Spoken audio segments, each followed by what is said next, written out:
శ్రీరామనవమి రోజైతే మా ఇంటికెళ్ళడానికైతే బయలుదేరి బస్ స్టాండ్‌కెళ్ళామండి. అక్కడ మేము వెళ్ళేటప్పటికి ఒక్కొక్కసారి బస్సు అయితే 10కి ఉంటుంది. ఒక్కొక్కసారి అయితే 9:30కి వస్తుందనమాట. సో, ఇంక అందుకని చెప్పి వెయిట్ చేయడం ఎందుకని 10కి అయితే వెళ్తే ఇంకా బస్ డిపోకి ఫోన్ చేస్తే అది ఇప్పుడు వరకు లేదు 11కి స్టార్ట్ అవుద్దన్నారు.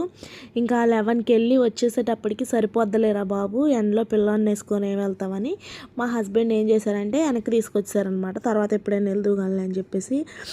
అప్సెట్ అయిపోయానని చెప్పేసి మంచి ఫీల్‌లో ఉండంగా మా ఇంటి పక్కన మా అత్తగారు వాళ్ళు ఏం చేశారంటే గుమ్మడికాయ తెచ్చి అమ్మ దీంతో ఏదైనా చేసి పెట్టించు అని చెప్పి మా అక్కకి ఇచ్చారు. ఇంకా ఆవిడేమో చిన్ని దీంతో ఏదన్నా స్వీట్ చేద్దామా అని చెప్పేసానంటే ఇంక ఇక్కడైతే మేము హల్వా చేయడానికైతే స్టార్ట్ అయ్యాము. ఇంటికి వెళ్ళలేదు అని డిసప్పాయింట్ కన్నా సర్లే ఏదో ఒకటిలే పండగ పూట స్వీట్ ఏదన్నా చేసుకున్నాం అని ఒక చిన్న హ్యాపీనెస్ కోసం అయితే సరే చేస్తానని చెప్పేసి ఈ గుమ్మడికాయ హల్వా అయితే చేశానండి. చాలా అంటే చాలా బాగుంది. మొత్తం ప్రాసెస్ అంతా అక్కే చేసింది.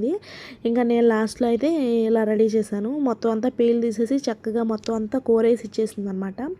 ఇంకా నెయ్యి, డ్రై ఫ్రూట్స్ అన్నీ తీసుకొచ్చి ఫ్రై చేసి పక్కన పెట్టేసి ఈ కోరిన గుమ్మడికాయ దాన్ని మొత్తం అందులో వేసేసి మంచిగా నెయ్యిలో బాగా ఫ్రై చేసేసుకోవాలి ఉడికే వరకు. ఇంకా అది ఉడికిపోయాక కొంచెం మన టేస్ట్‌కి సరిపోయినంత బెల్లం వేసుకోవాలి.